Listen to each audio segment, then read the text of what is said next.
Good afternoon and good morning, everybody. Welcome to our Migration Policy Institute webinar on migration, disasters, and climate change in Eastern Africa. My name is Lawrence Huang, an Associate Policy Analyst on MPI's International Program, and I'm your moderator for this webinar. To start, a quick housekeeping note. If you have technical problems, please email events@migrationpolicy.org. We will have a Q&A at the end. There won't be a voice Q&A, so please type any questions into the Q&A box or email them to events@migrationpolicy.org. So today's webinar has two objectives. First, we want to highlight some of the critical challenges in East Africa.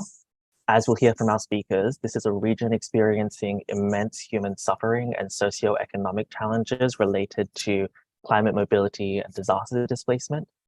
Over 260 million people live in the Intergovernmental Authority on Development, or IGAD, a region within East Africa covering Djibouti, Ethiopia, Eritrea, Kenya, Somalia, Sudan, South Sudan, and Uganda.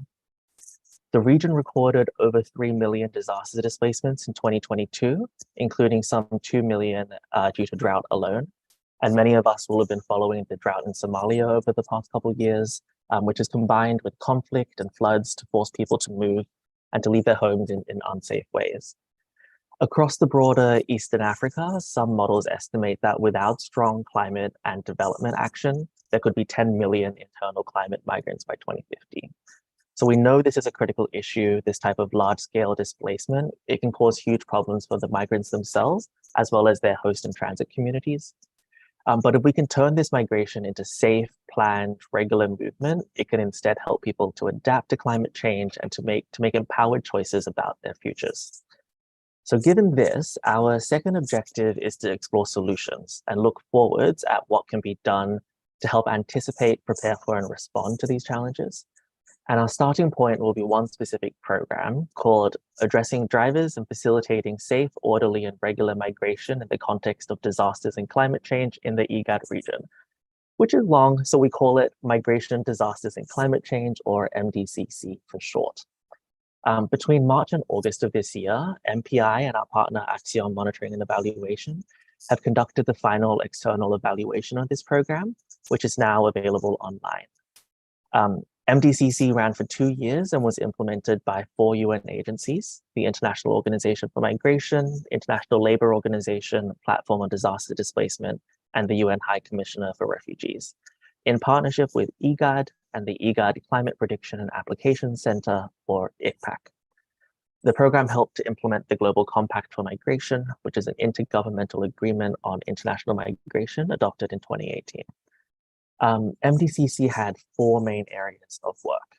First was data. So it worked with ICPAC, the Regional Climate Center in East Africa, to develop displacement risk profiles on cyclones and floods and to enhance ICPAC's capacities. And we'll hear from Dr. Ahmed Amdihud about this later. Second, it was on policies. And MDC conducted policy reviews to understand how mobility was a part of climate change and disaster policies in the region. In Kenya, it helped to enhance the National Climate Change Adaptation Plan. And in Turkana County, Kenya, which is where Kakuma refugee camp is, it helped to develop climate change adaptation action plans at the sub-county level to prepare for climate change.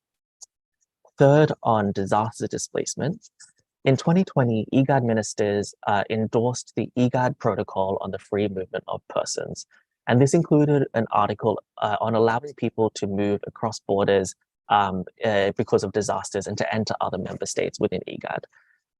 To support this, MDCC developed standard operating procedures so that governments and local actors could be prepared to admit and support disaster-displaced people.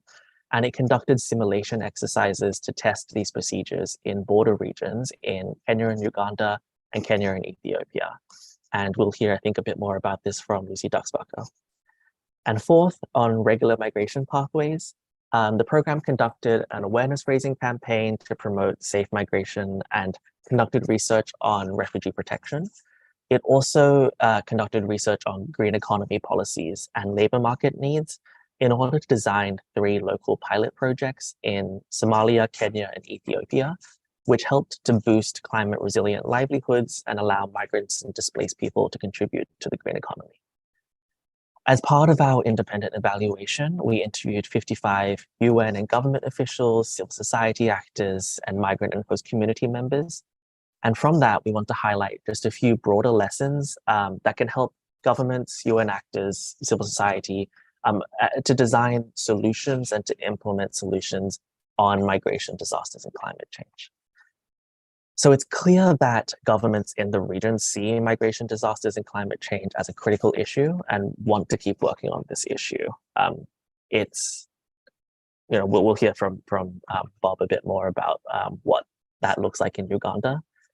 This specific program, MDCC, it generally met its targets, and it provides proof of concept that this type of regional multi-agency programming can make a difference. It used its resources efficiently, collaborated well with other programs, and early signs point to significant changes for some community members who've been able to secure long-term employment or start their own businesses. But there's a set of common challenges that policymakers and the UN should be aware of. So often activities were delayed because of conflict and security issues, as well as COVID. And other times it became clear that it was actually better to streamline the planned activities. So for instance, developing 2 standard operating procedures instead of 3, and really ensuring that what is developed was targeted to local needs and context. One challenge that stood out was in Turkana County, Kenya. So the program had a pilot project to support livelihood diversification and water infrastructure in line with the recommendations from its study on the great economy.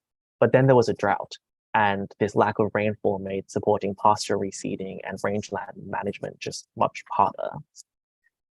Lastly, a set of good practices that we wanted to highlight. We found it's really important to have all stakeholders involved to take this whole of government approach. So bringing together ministries of environment, migration, labor, and everyone else, and to take whole of society approaches. So bringing together civil society, private sector, social partners.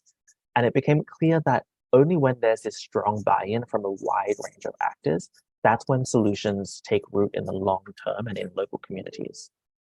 Related, we also wanted to highlight the importance of sustainability and looking early on so that programs don't just happen and then disappear, but they're really handed over to local authorities and local partners and national partners.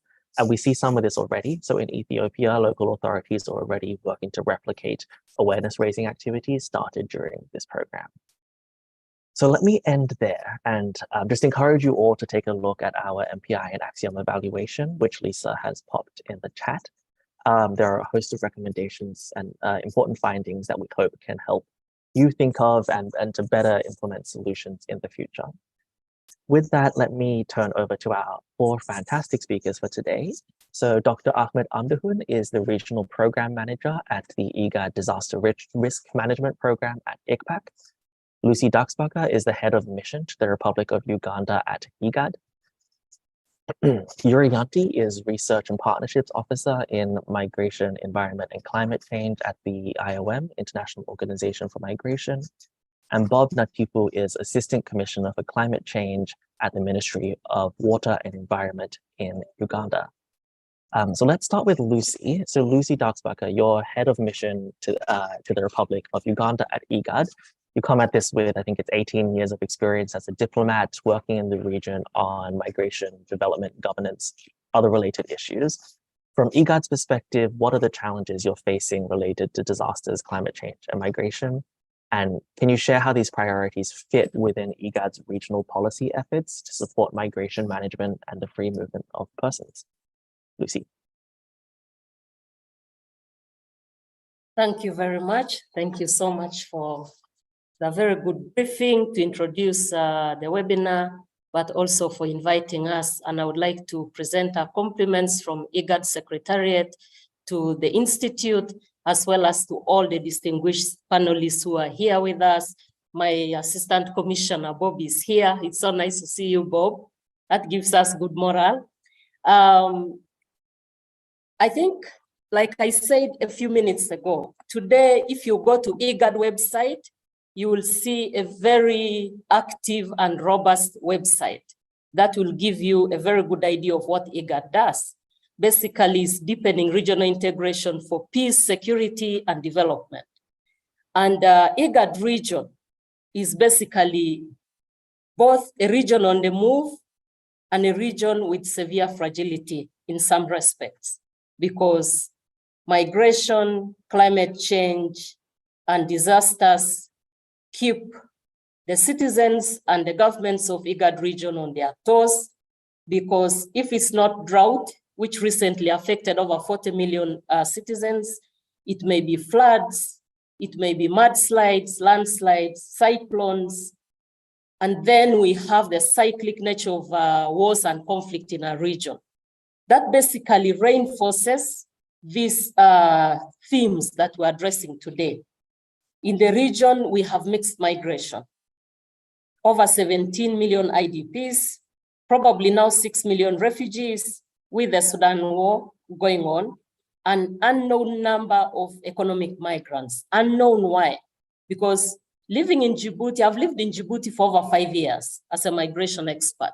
And when I drive to Tajura from the city of Djibouti, I cross the country, and on the way, I see groups of children and young men and women coming from Ethiopia, crossing the Djibouti desert, trying to make their way to Obok, to cross to Yemen, to leap over to the Kingdom of Saudi Arabia, to look for better ways of living and look for jobs.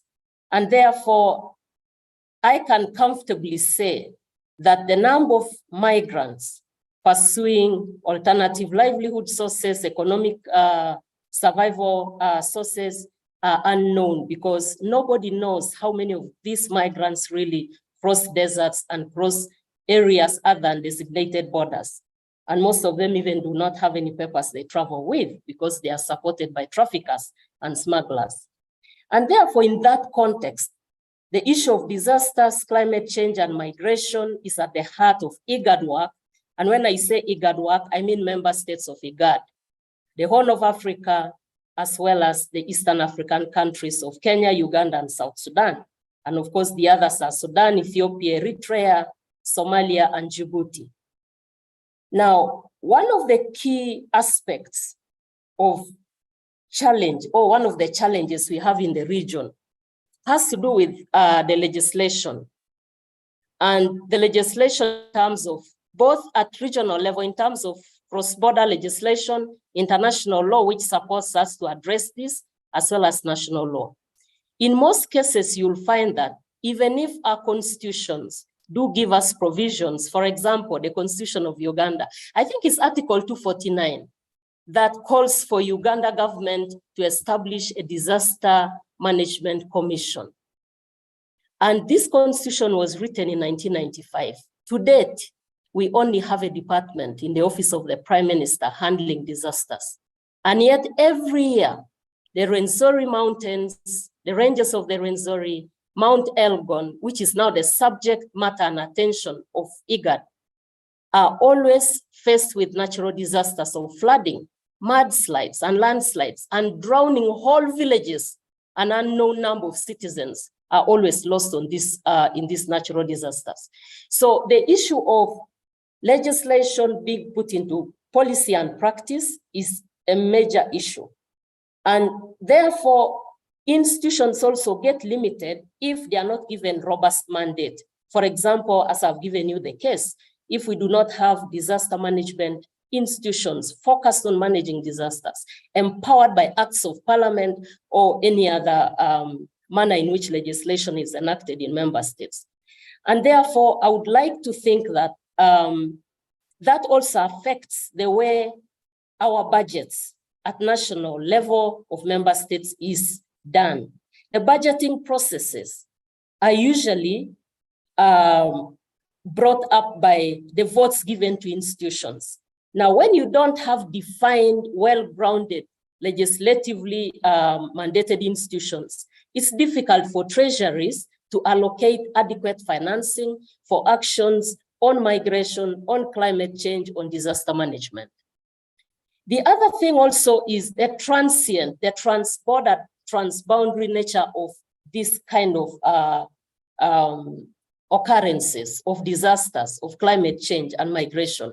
They do not know borders. Citizens transverse countries whether they have papers or they don't have papers, they move.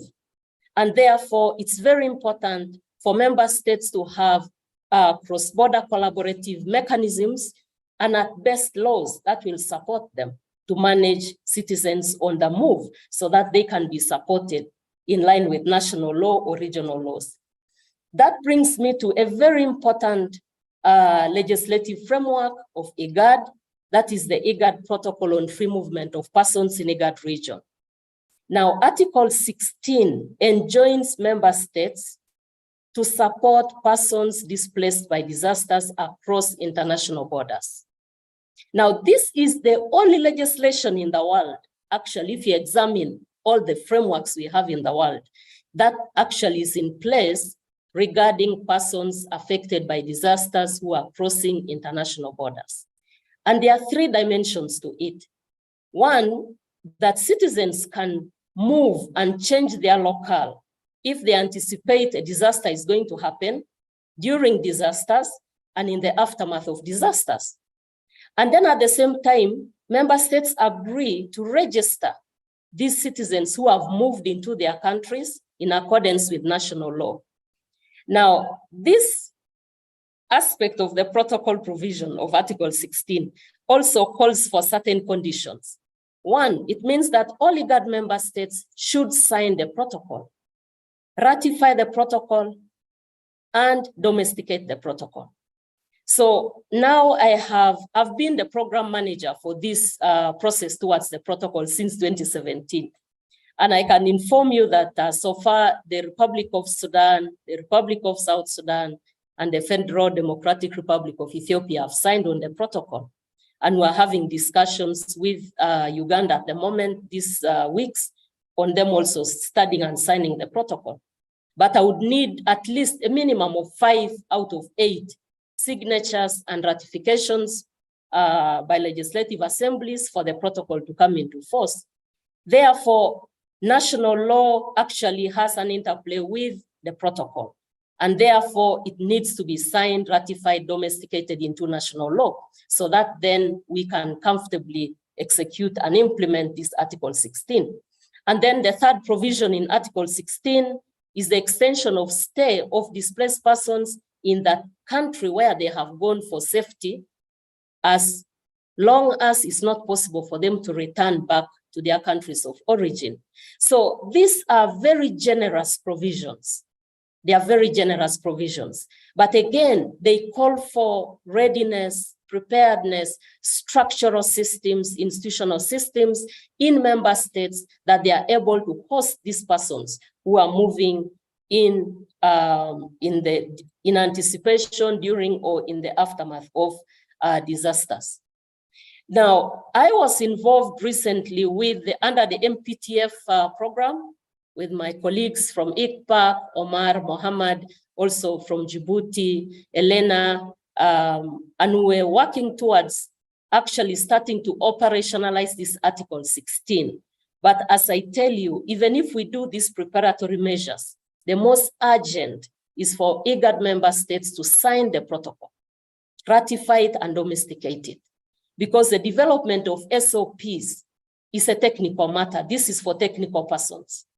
But the execution of these SOPs must be under a framework, and that framework is the protocol. Between Kenya and Uganda, we've identified Mount Elgon ranges as a priority area. Even now, we are discussing a new program in IGAD where we hope to take forward the Mbale process on making sure we implement work on disasters, climate change, and migration concerning the Mount Elgon ranges. And therefore, I believe that with IGAD migration policy framework, which has actually led to the development of the protocol, and now some countries have signed, we have at the regional level a good standing. We have at the regional level a good standing. But then we need member states to own these processes. We need them to own these processes and enact legislation that will support all this work that we are doing from the regional level. Some of the institutions in a region are archaic. Even ministries may need to update, to update their mandates or to review in view especially of climate change. Climate change is progressively a challenge for member states, and therefore they have to respond in line with how we are facing a lot of progressively getting faced with disasters, mass migration, and related issues. Now, I'm happy that IGAD has the Specialized Institute of ICPAC, IGAD Climate Prediction and Adaptation Center, which my distinguished colleague Ahmed is here with us, and he will cover this topic on climate change much more than I would, and speak to us about prediction, mitigation, preparedness, response, and adaptation. But for me, one thing I would like to emphasize would also be if we could take advantage of the issue of technology, to use technology to manage, for example, issues of climate change and disasters. On prediction, if the Met authorities can be strengthened, if the local governments, the district disaster management committees can be trained and strengthened and technology access to them, so that some of the hotspots for drought, for floods, especially the floods from those mountain areas, and then big lake basins like river basins, the River Nile Basin, the Lake Victoria Basin, I think this would be very helpful. And then also strengthening still regional frameworks to respond to some of the challenges for the region. COVID-19 has been a big challenge, and we are still suffering from its impacts economically, budget-wise at the national level, but also it has affected so many persons during the migration process. We've done several studies in IGAD. I think, to me, it's very important that the member states are supported at the central level, as I say, the institutions at the central level, and then also at local level that they are supported. These are some of the priorities that we have. IGAD would like to translate progressively more of our policy options, the political leverage that we have, the expertise that we have, and make us even more relevant at national level of member states and at community level of member states to make sure that people can be able to be resilient against disasters, climate change, and the adverse effects of migration. Migration in itself is a positive thing, but you have to manage it, you have to govern it in a way that is protective of the migrants. And IGAD, of course, has developed a robust program on migration, on labor migrants in the region. We have supported member states on their BLS, bilateral labor agreements. We have the Djibouti Declaration on Refugee Education. We have the Djibouti Declaration on Labor, Employment and Labor Migration. We have the Kampala Declaration on Jobs, Livelihoods and Self-Reliance for Refugees. So we do extensive work on migration governance. But really, I believe what is now important is to deepen the work on policy, legislation, but also empower member states to be able to respond in terms of institutional capacity, institutional mandates, expertise, and technology. I thank you.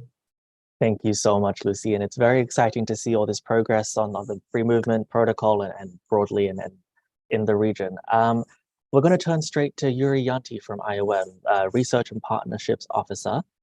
You've also spent time at different UN organizations working on climate adaptation, mitigation, finance, green transitions, inclusive policy development, lots of areas that sort of pull on what Lucy set up. So can we first zoom in on this MDCC program, and can you share from IOM's perspective, what are the most promising solutions and approaches to managing climate mobility?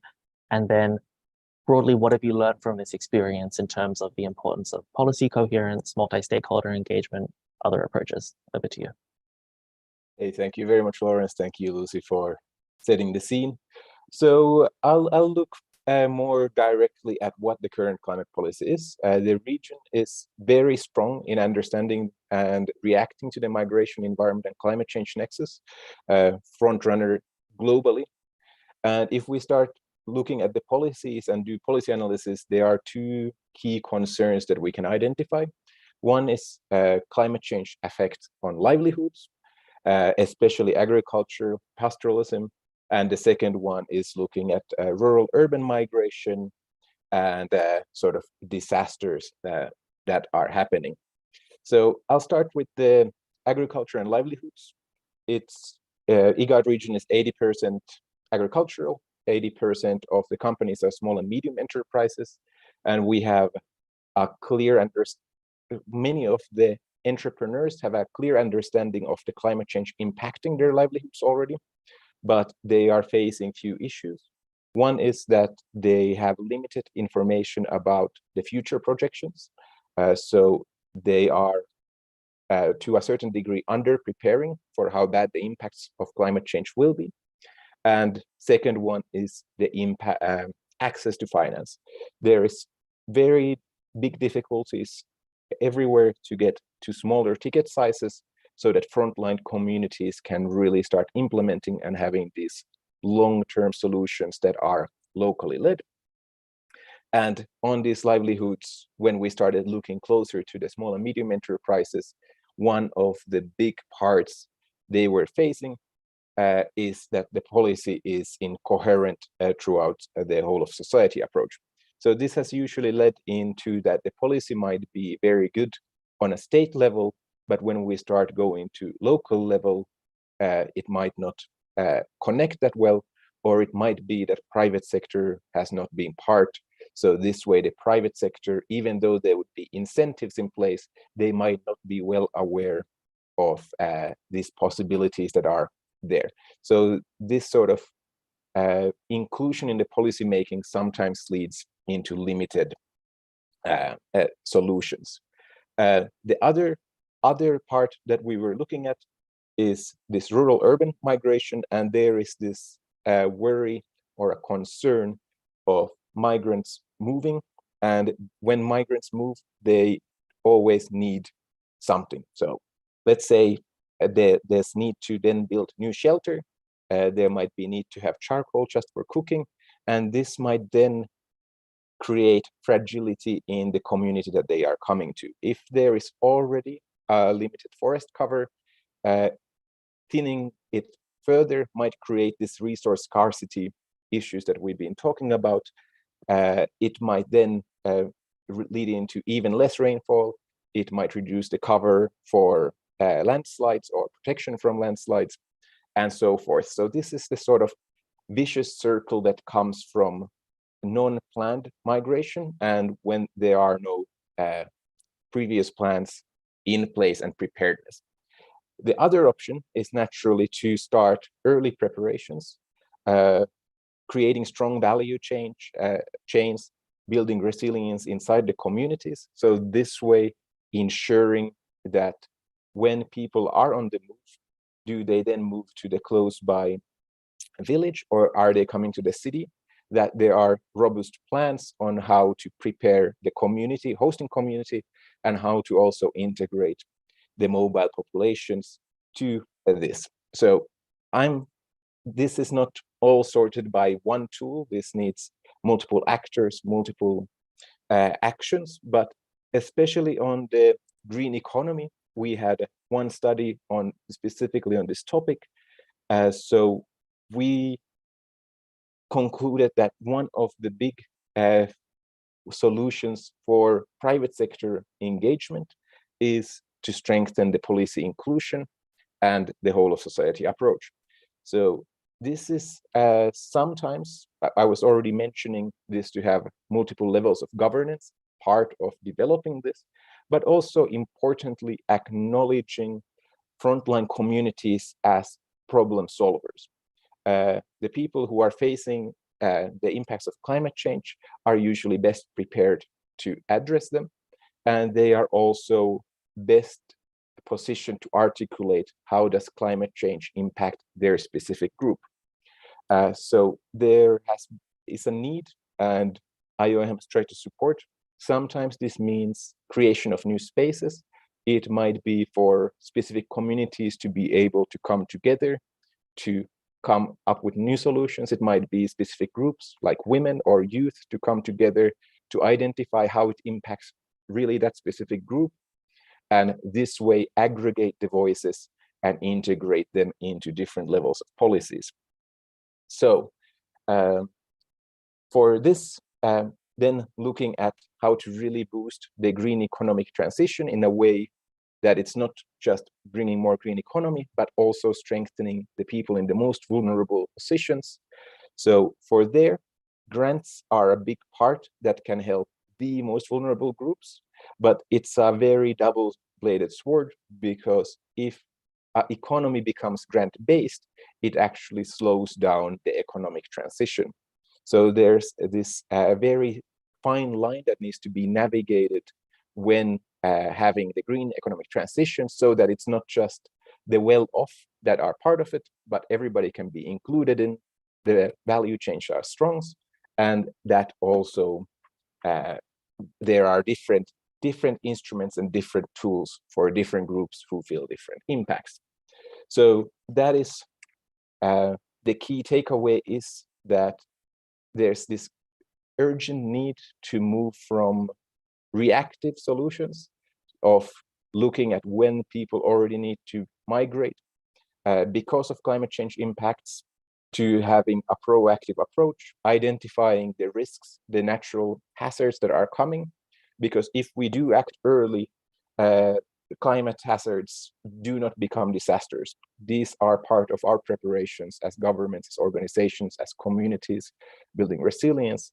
So being able to adjust that approach to a proactive one. So that is all from me. Thank you. Thank you so much, Yuri.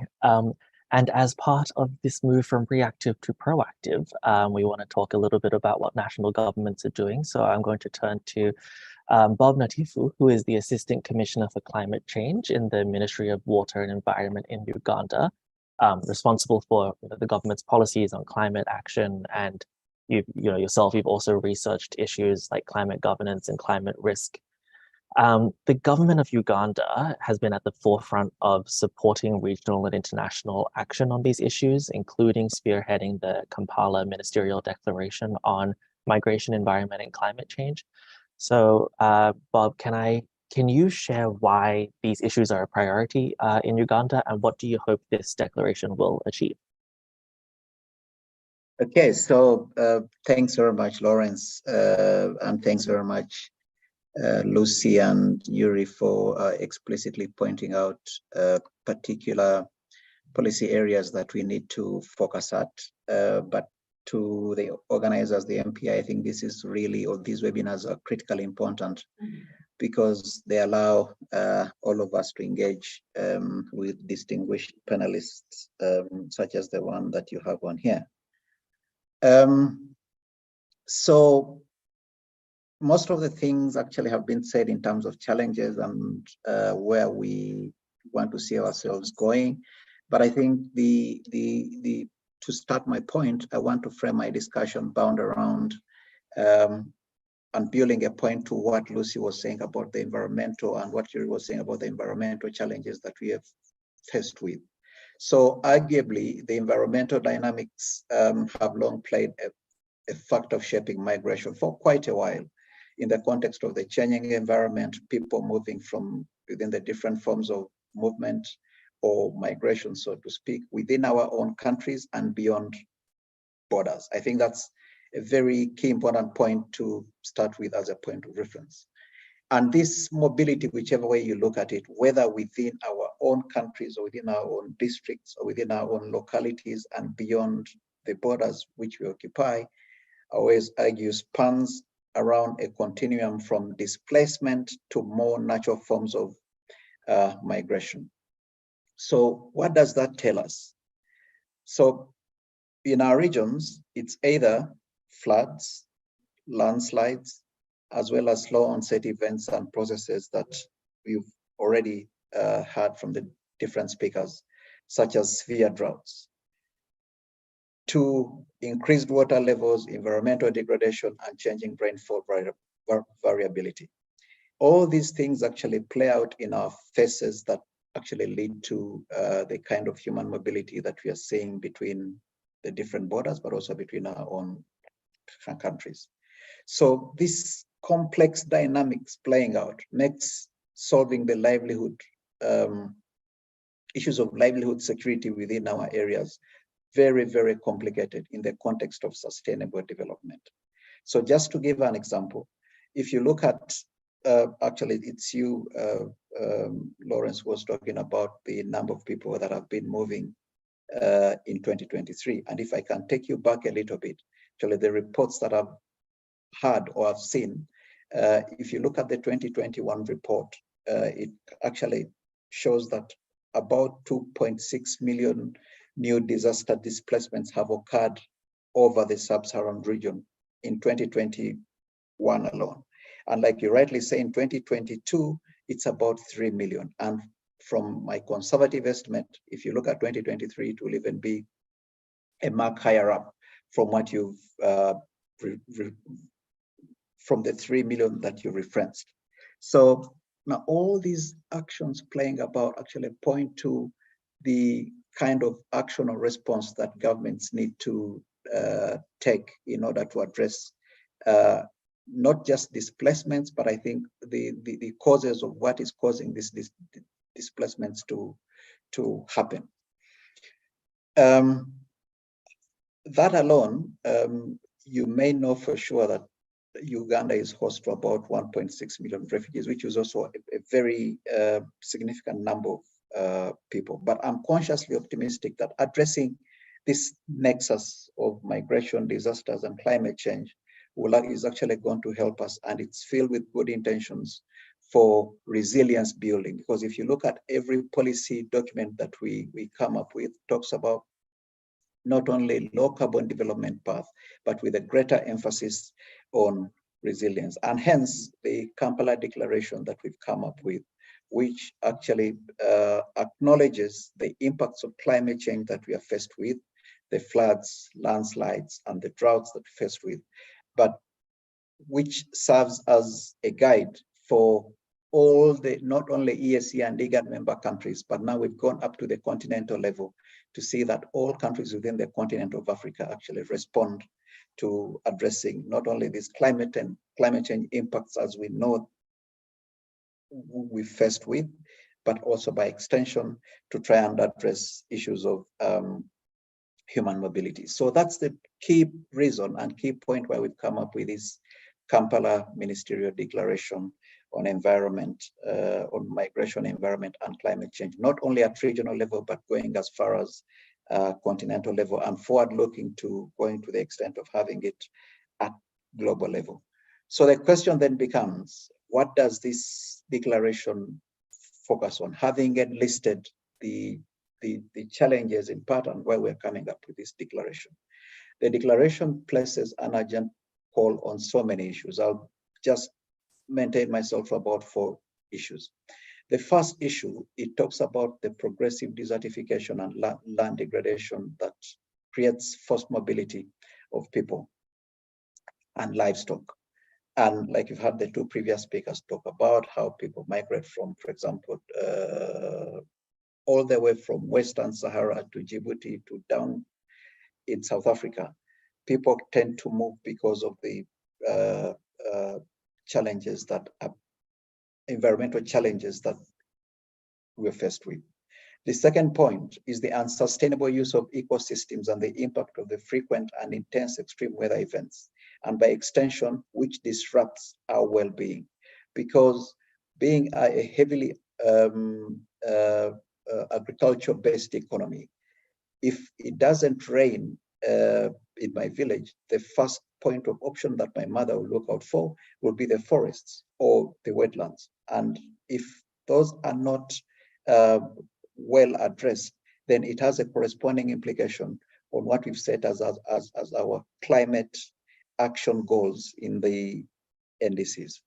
The third point that the Kampala Declaration, the expanded declaration, looks at is how then do we address issues of unplanned migration of our people from the rural areas to the urban centers as a result of climate change and disasters. And like we've already said, if you look at the reports, the numbers are currently increasing from the 2.6 as we knew it in 2022 to 3 million currently, and which we see going further to a higher mark in years to come. And lastly, and by no means the very least, it's the limitations in terms of partnerships and financing. So recognizing that in order to ensure that we have resilient societies, there is need to build stronger partnerships, not only between governments to governments, but governments and academia, governments to research institutions, and governments with UN agencies, and create this space that will actually allow governments to mobilize the required kind of financing to respond to the climate risks and in order to address the climate impacts that we are faced with. So that's in a nutshell, some kind of broader way of thinking in terms of why we have this Kampala Ministerial Declaration. But my key takeaway, I want to build my key takeaway bound around 3 fundamental points. That in order to have this actually make sense beyond what we've done already, 3 key points that we need to look at.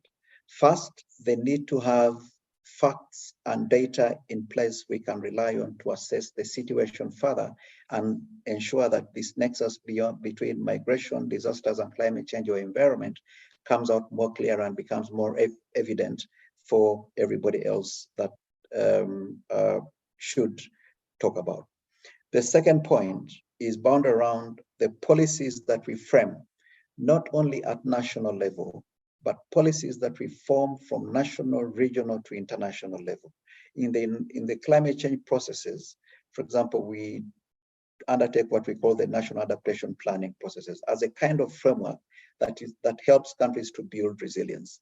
So how then do we factor in issues to do with human mobility within this adaptation, country-specific adaptation planning processes, and by extension, ensuring that this planning within this in-country planning actually occupies its own space within the UNFCCC processes, where we're talking about in the global stocktake as an example, to show the evidence that there is, and by extension, how this affects meeting our individual livelihoods and well-being of our people. The third point and final point for me in terms of framing this discussion is, now that we have the Kampala Ministerial Declaration at continental level, how then can we build further and better beyond what we've done? Being forward-looking in terms of ensuring that everybody else comes on board between the continent of Africa, but also ensuring that we have partners and like-minded colleagues that are going to support and voice the necessary support that we so require to raise the visibility of migration, environment, and climate change, but also address climate impacts at the same time. Thanks very much. Thank you so much. Thank you so much, Bob. Moving straight to Dr. Ahmed Abdehun, who is Regional Program Manager at ICPAC. So at the operational level, we've heard about it today already. We need data to inform policies and help anticipate and respond to disasters and displacement. So can I ask what ICPAC's role is in filling this data need, and what specific types of data do you think we need to be able to turn these ideas into action? Thank you very much, Lawrence, and thank you also for having me. And it is a pleasure to contribute also to this discussion.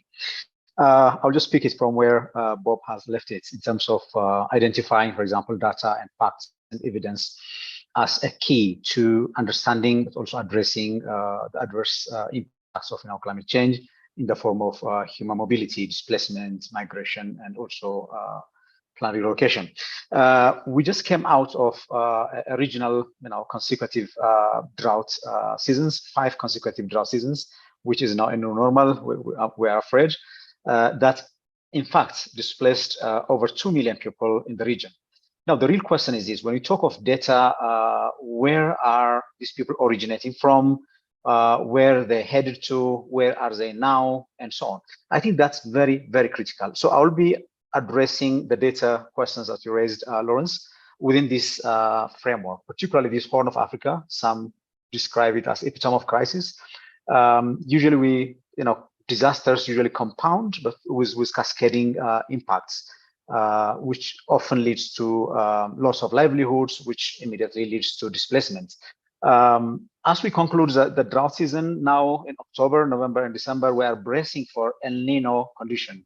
which again is going to take us to the flooding side. So basically the region is reeling from the drought to floods, desert locusts, conflicts and so on. So that is, I think, the setting that we're discussing this nexus in the framework of Horn of Africa.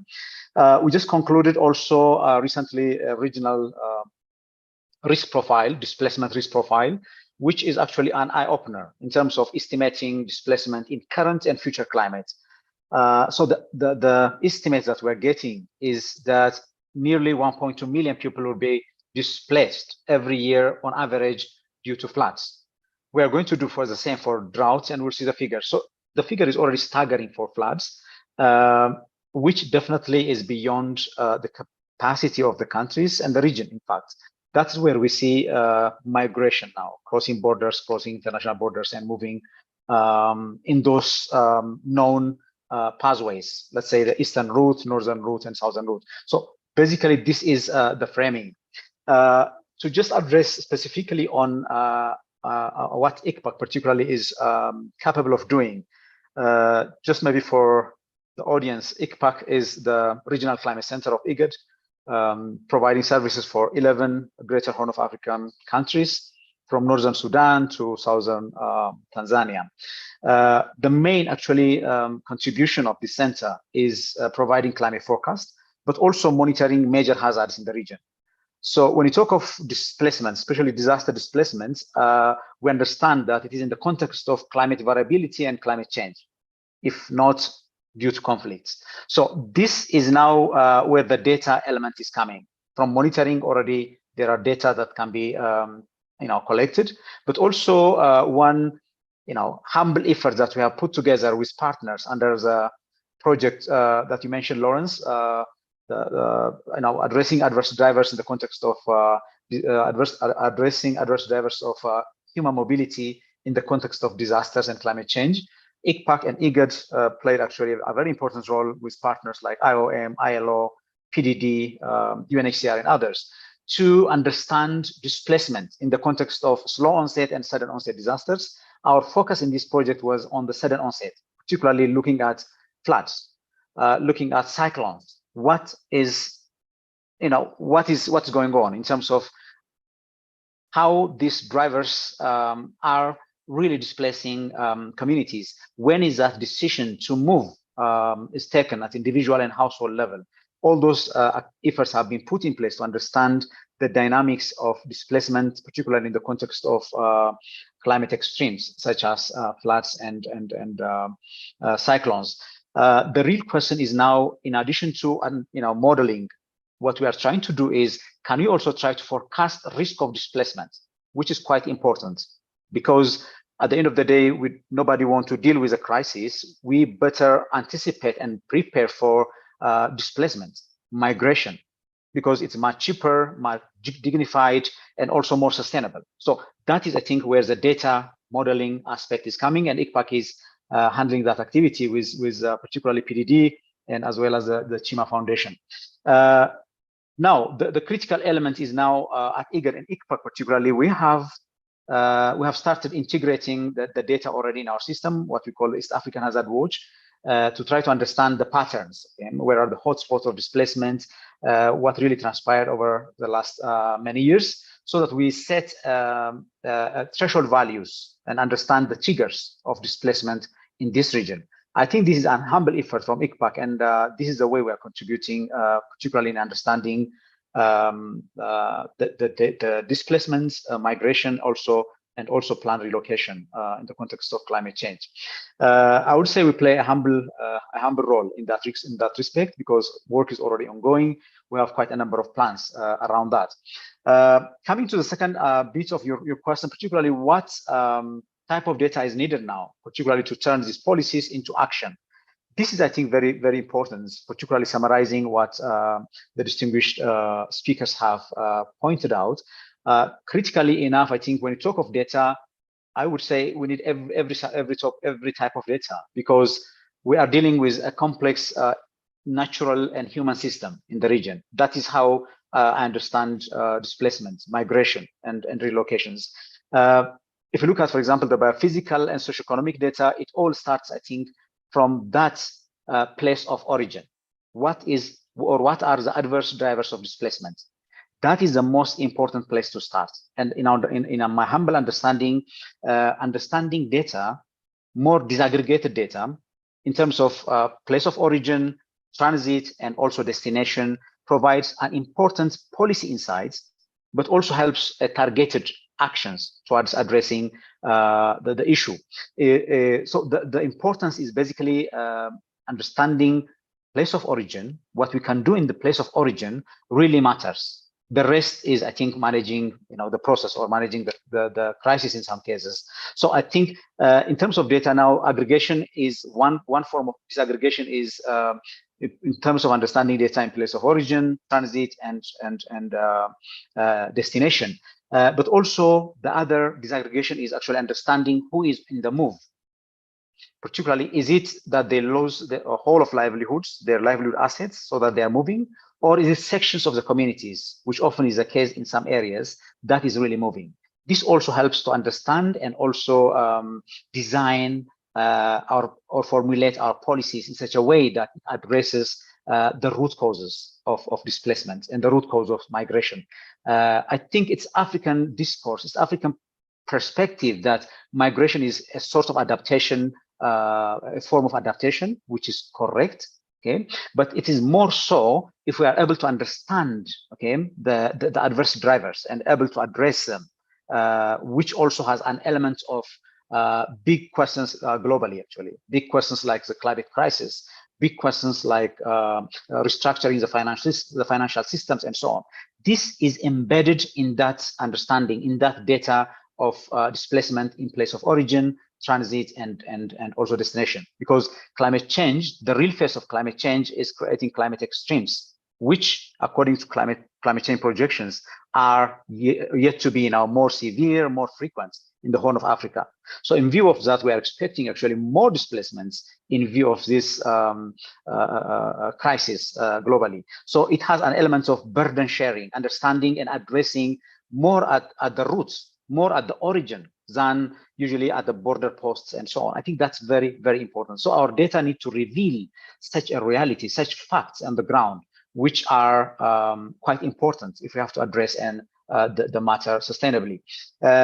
One or two important points which I would like to add with respect to data is for the region, the humble efforts at a regional and national level is there, but critically it's important to support the member states in collecting data systematically, aggregating them and making them available for use, for decision. I think that is areas that we can work and improve, particularly supporting national and local governments to have a systematic data collection and aggregation system, but also visualization, analysis, and so on. Going forward, I think in the coming years, IGAD and also ICPAC would be supporting such efforts with partners in the region so that we formulate policies based on evidence, based on patterns, trends, and facts. I think that is the central element. And finally, I would like to also indicate that the capacity in the region, although the region is hosting actually one of the largest communities displaced due to different factors, there must be a way to build and support national governments also to build capacities, their capacities, first of all, to anticipate such large-scale displacements, which we believe is possible from our engagement so far. The capacity also to be able to deal with such influxes at the regional level, but also to provide a decent stay for the displaced communities, and also, if possible, helping and supporting recovery and also voluntary return to their place of origin. The key is now addressing the adverse drivers is quite central, and data around that would be a groundbreaking in terms of broadening our understanding, broadening the evidence base for policy formulation, but also implementation of the policy actions like the Kampala Declaration, which is brilliantly coined, but the implementation requires such a robust understanding, such a robust data in place of origin, most importantly, of course, transit and destination. Let me stop there and thank you very much. Thank you so much, Dr. Ahmed. And thank you to all of our speakers. I already see some questions coming through in the chat. And so if you have questions, please type them into the Q&A box or the chat box, or email events@migrationpolicy.org, or tweet them at us at migrationpolicy #MPI discuss. We're going to dive right into questions, and I think we're going to run maybe 3 or 4 minutes over so we can get to the many questions that are coming in. There's one set of questions I'm going to bundle together around sort of bottom-up approaches and how to integrate local voices and indigenous cultures into community initiatives. And let me direct this to Yuri. So the question is, how can climate change and population increase be embedded within community initiatives to have this bottom-up approach in a sustainable way? And how can we ensure the voices of impacted communities are meaningfully engaged as part of this process? Thank you very much. So I think that this the key is to be able to aggregate voices. We have different communities. Some of the concerns and the challenges they are facing are similar. Some of them are widely different. Even within one country, for example, I know that Bob has been working on the vulnerability assessments within Uganda. So different regions will have very different impacts they are facing, and that takes very different solutions. So that what is the important part is to be able to bring these communities together, collaborate with CSOs, collaborate with different actors that are on the ground, and then to be able to then aggregate it, bring it to the language of policy. It might be very different ways of talking about very similar issues, to be able to switch the language to the policy language, and then to be able to bring it to the policy makers. And this way, I do think that we can integrate the local solutions through aggregation and by collaborative action between CSOs, UN organizations, and governments, and bring this data to the government table. So that would be on the bringing the local voices from bottom up. Yes, I don't know, Lawrence, if I can make a rejoinder to what Yuri has just said, if in just half a minute. Yeah, very briefly. I think there's very strong validity in what Yuri says, but I think we can also add that to the point that Dr. Ahmed made about forecasting risk of displacement. I think one of the things that we need to take due consideration, and again, this aligns so well with the data needs and data collection, oftentimes the affected communities only tend to be on the receiving end. Where a disaster happens, they will be forced to move at a certain point X or Y without necessarily taking due consideration of maybe or engagements in terms of what are the risks involved in terms of displacing or in terms of moving this community from point X to point Y. And we also know for sure that there are very strong attachments to or how people relate to their places where they're staying. And when an impact like that happens, it's quite inevitable that I think the very easiest response would be, how do you move from point A to point X? So the whole point I'm trying to put forward is I think we need to take due consideration or engaging heavily the communities even before disasters happen in terms of how flexible the movements are likely to have to the implication of the movements that are likely to happen once a disaster strikes. Thank you very much. Thanks, Bob. Thanks, Yuri. I think that's really important in terms of both sort of the local, but also aggregating them and bringing in all elements of all the communities. There is a separate question that I think will be for Lucy. So the question is, how does IGAD's protocol and its efforts here relate to continental initiatives such as the African Continental Free Trade Agreement? Over to you, Lucy.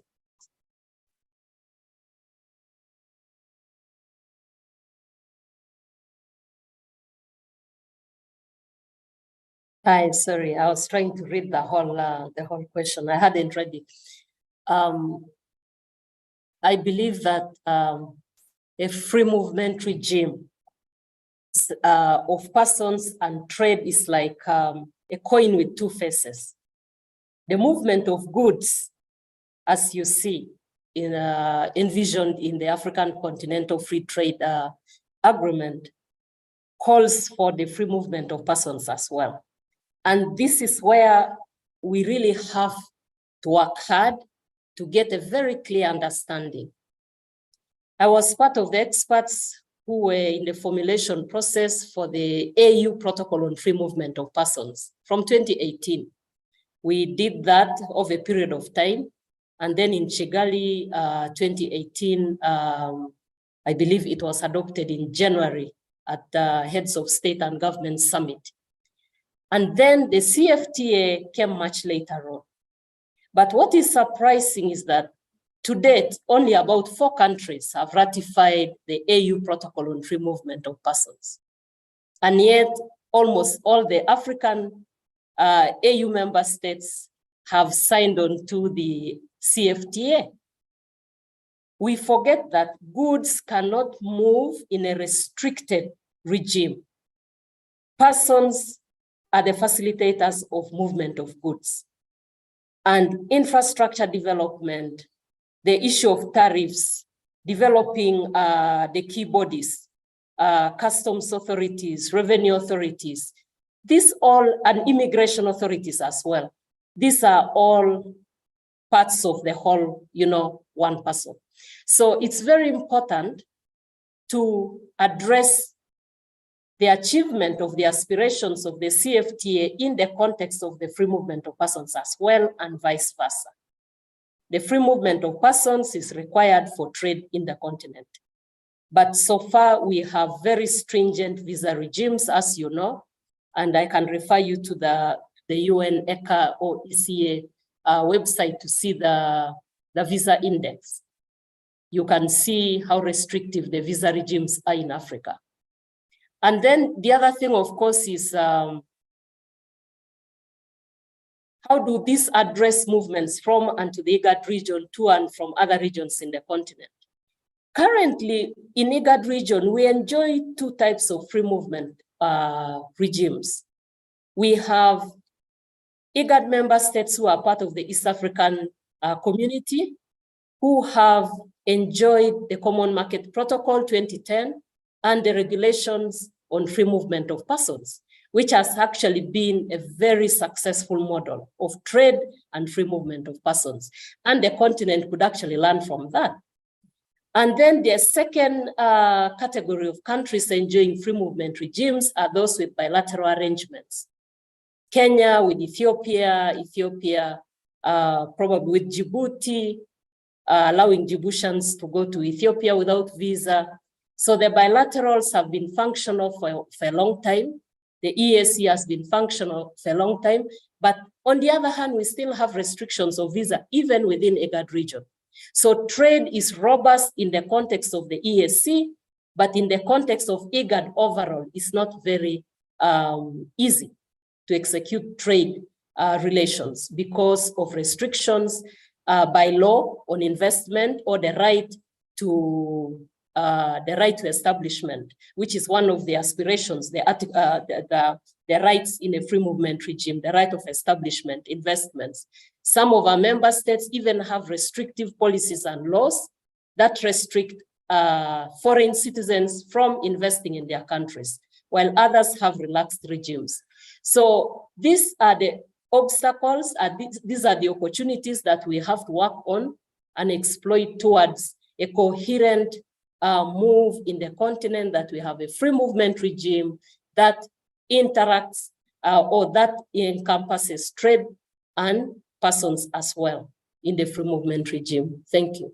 Thank you so much, Lucy. I think that's an important point. I want to do one last quick question, and sorry, Dr. Ahmed, for asking you to do this quickly, but there's a set of questions around data and the hazards, and there's a specific question noting that it's not just one driver, it's not just one disaster that forces people to move. It's droughts and a flood, or it's droughts and a conflict. So how do you manage when multiple hazards overlap, and is there a role for sort of multi-hazard early vulnerability assessments or other sort of early warning mechanisms to that get at this more complicated set of drivers? big question. So over to you, Dr. Ahmed. Yes, okay, very quickly. Thank you very much, Lawrence. Thank you for the question. I think as IGAD, we have a framework, particularly for multi-hazard early warning system. We try to address and monitor major hazards and also provide advisories to member countries, particularly the focal institutions. That's the way we do with the countries. But there is also a question on qualitative data, which we have done through a modeling exercise, particularly the ABM, agent-based modeling, which tries to understand human behavior, human decision, when are they deciding to move, and so on. So with that respect, I think it was the communities that were engaged, because this question was also raised, and the solution was also sought from the communities, how they're addressing, they're anticipating, first of all, managing, and also deciding whenever floods come. Thank you. Thank you so much. And thank you to everybody for joining us today. And my apologies for the unanswered questions. We got through as many as we could in the time we had. An audio and video recording will be available on the event website. Reporters on the call can contact Michelle Middlestat at mmiddlestat@migrationpolicy.org. We encourage you to check out the evaluation report at the link Lisa shared, which is also available at the top of this screen. And thank you to all four of our incredible speakers today, to my MPI colleagues, Camila Koz, Viola Pulkinen, Lisa Dixon, and to Axiom, our partners, and have a lovely rest of your